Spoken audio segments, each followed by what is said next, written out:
Fala pessoal, bora aqui então estudar a nossa locação de pilares, né? Como que a gente vai pegar uma arquitetura e estudar quais são os pontos que a gente pode posicionar os nossos pilares de maneira a atrapalhar o mínimo possível o que já foi pensado pelo arquiteto/arquiteta. Então vamos lá, vamos usar de base o arquivo que a gente já viu aqui, que é paredes, é a planta limpa de paredes, tá?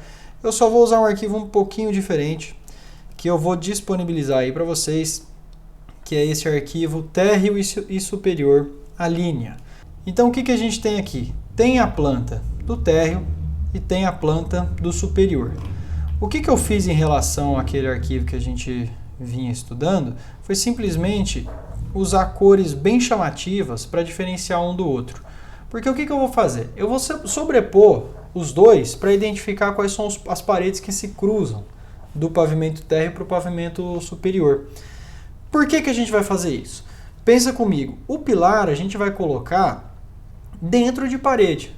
Por quê? A gente não vai colocar um pilar dentro do quarto de uma pessoa. A gente sempre vai tentar esconder os nossos pilares dentro da arquitetura. Então você está numa casa que você não identifica um dente de pilar, uma viga passando num vão aberto. Quer dizer que o engenheiro estrutural quebrou a cabeça junto com o arquiteto para chegar numa solução que a estrutura passa despercebida, a não ser em casos específicos que aí sim a estrutura entra como chamativa, né? Então você quer um vigão, você quer um pilar grande, esse tipo de coisa. Mas de maneira geral, a gente sempre vai querer esconder a nossa estrutura dentro da arquitetura. Qual que é a lógica da nossa locação de pilares? Como eu comentei, a gente sempre vai tentar esconder dentro de paredes. Mas a gente tem que seguir algumas regrinhas, tá? Algumas regrinhas práticas que vão facilitar a alocação daí da parte de vocês. Primeira coisa, vamos sempre tentar colocar pilar nas quinas, tá? Sempre que quando a gente tiver quina de encontro de parede, quinas externas, eu digo, a gente trabalha colocando um pilar onde for possível, tá? Vamos ter em mente também uma consideração de distância entre os pilares. Não é interessante você ter pilares muito perto, tá? Quando um pilar do outro fica ali a menos de 3 metros, fica coisa de 2 metros, não é legal, porque dependendo do esquema estático, um dos pilares pode acabar sofrendo tração, o vão muito curto de viga você acaba gastando material pra caramba, sem ter necessidade. Então, assim, um vão bom para vocês pensarem entre pilares é coisa da ordem de 5 metros, 6 metros, isso para uma residência, né? De 4 a 6 até 7 metros são bons vãos para se considerar numa residência, dadas as dimensões convencionais de uma residência. Então, inicialmente, o que a gente vai fazer? Vamos pegar os pontos, então, que as paredes se encontram em quinas e vamos posicionar uma bolinha vermelha. Vamos colocar um círculo vermelho aqui. Deixa eu pegar um vermelhinho aqui, ó. Então, aqui, tá vendo que a parede azul se encontra com a parede rosa? Vamos deixar aqui, a gente vai colocar um pilar nesse canto, tá? Quanto que a gente tem desse canto para esse aqui? A gente tem 6,2 metros. Beleza, tá dentro daquela dimensão que eu comentei com vocês. 6 metros está ali dentro do vão. Interessante, tá? Até cerca de 7 metros é um vão que a gente consegue vencer com vigas razoáveis em residências. Então, beleza, vamos ver o próximo ponto aqui que a gente pode colocar o pilar. Aqui é uma quina óbvia, tá vendo? Que é o encontro da parede do rosa com a parede do azul. Depois a gente só precisa prestar atenção como que fica o posicionamento aqui em relação à parede. Tá vendo que a gente já tem uma janela logo aqui no azul e uma outra do outro lado? Então a gente tem essa limitação aqui para trabalhar com o pilar nessa região, tá certo? Vamos ver quanto que a gente ficou de distância aqui. Ficamos de vão a vão 6,7. 6,7 está dentro dos 7 metros, tá? Mas se for possível, a gente consegue reduzir esse vão. Porque 7 metros é um vão plausível, entenda o seguinte, é um vão plausível, mas talvez a gente fique com as vigas um pouco altas, né? A viga dessa região aqui talvez fique um pouco alta, então a gente tenta reduzir esse vão. Aí vamos indo aos poucos, vamos primeiro colocar os pilares nas quinas, e depois a gente vem pensando em reduzir os vãos, tá? Próxima quina, aqui do lado, tá vendo? Parede azul com parede rosa, temos um pilar aqui. Próxima quina, aqui embaixo, mesma situação, parede azul com parede rosa. Próxima quina de encontro entre pilares, entre paredes, para alocação de pilar. Aqui, tá vendo? Parede azul, parede rosa. Tá?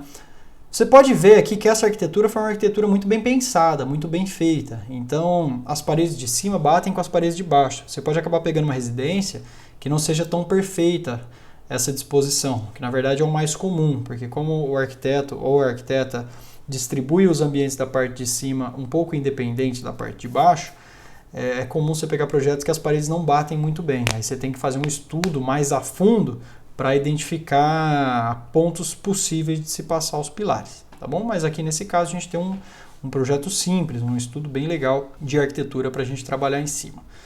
Vamos dar sequência aqui, próximo ponto de quina. Vamos pegar essa bolinha.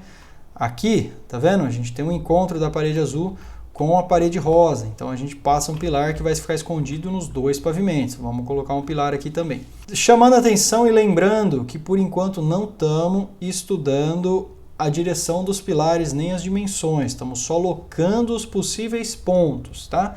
Depois a gente entra na seção de pré-dimensionamento e aí sim eu vou comentar sobre as dimensões e sobre as direções que a gente pode colocar os pilares. Próxima quina de encontro, quina óbvia, pilar que já foi pensada, região que já foi pensada para ser um pilar lá na arquitetura, 75 centímetros, tá bom? Temos espaço de sobra para fazer um pilar aqui. Próxima quina, tá vendo que a gente consegue criar uma linha de pilar aqui, ó? Então, um ponto muito bom para a gente colocar pilar também, para a gente criar esse pórtico aqui, ó, tá? Então, temos mais um pilar posicionado. Próxima região. Aqui, onde seria ideal a gente colocar um pilar? Também seguindo essa linha. Mas a gente pode colocar um pilar aqui? Não pode. Por quê? Temos uma janela aqui no segundo pavimento. Tá vendo que o azul tem uma janela? A gente não pode colocar um pilar aqui, né? Não faz o menor sentido, não tem cabimento isso. Então vamos arredondar um pilar para manter ainda esse pórtico um pouquinho mais para baixo aqui, ó, que a gente consegue pegar o cruzamento das duas paredes. Eu parei de medir, mas a gente está vendo no olho aí, como a gente já sabia as distâncias iniciais aqui, a gente consegue ter uma noção das distâncias. Então, ó, 5.7, aqui, 5.1, aqui, peguei um ponto um pouco ruim, né? Aqui, da ordem de 5,5, aqui, da ordem de 6, 5.8, 4.4. Então os pilares estão muito bem posicionados, certo? Eu tinha comentado para a gente não fazer pilar com menos de 3 metros entre eles. Então estamos trabalhando com distâncias bem interessantes. Vamos lá, daria para a gente acabar a estrutura dessa forma aqui? Até daria, tá? A gente já está com um bom número de pilares. A gente acaba ficando com um vão um pouco grande demais aqui, né? 7,5, tá? Então a gente pode colocar um pilar a mais aqui.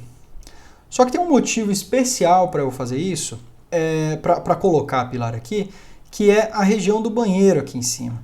Porque a caixa d'água vai ficar exatamente nessa região. Quando a gente pega a planta, a gente vê que a caixa d'água foi pensada pela arquitetura exatamente aqui nessa região desse banheiro. Então, como a gente vai ter um excesso de carga nesse ponto aqui, é interessante que a gente saia com um pilar daqui, porque como a gente vai prosseguir a nossa estrutura até pegar lá o finalzinho, até aquela cinta de cobertura, vamos colocar um pilar aqui, tá certo? Então, tá lá. Acaba que a gente fica uma distância um pouco reduzida, né? 3,6 e aqui da ordem de 4 metros, mas é o mais sensato a se fazer dada a continuidade e a carga excessiva que a laje de caixa d'água joga para a parte de baixo.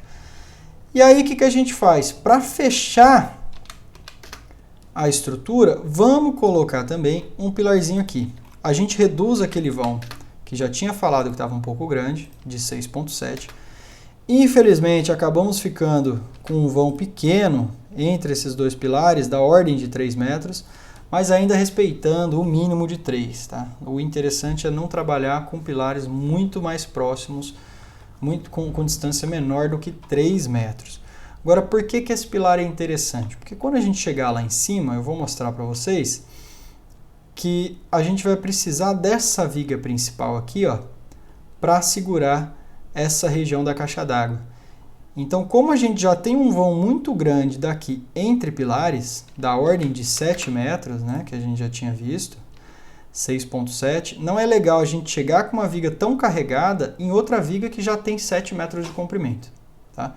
Então, a princípio, vamos manter essa configuração e vamos considerar, então, essa locação de pilares para a gente prever e fazer o nosso pré-dimensionamento para aí sim podermos lançar a nossa estrutura lá no modelo estrutural. Então é isso, pessoal. Locação de pilares está feita.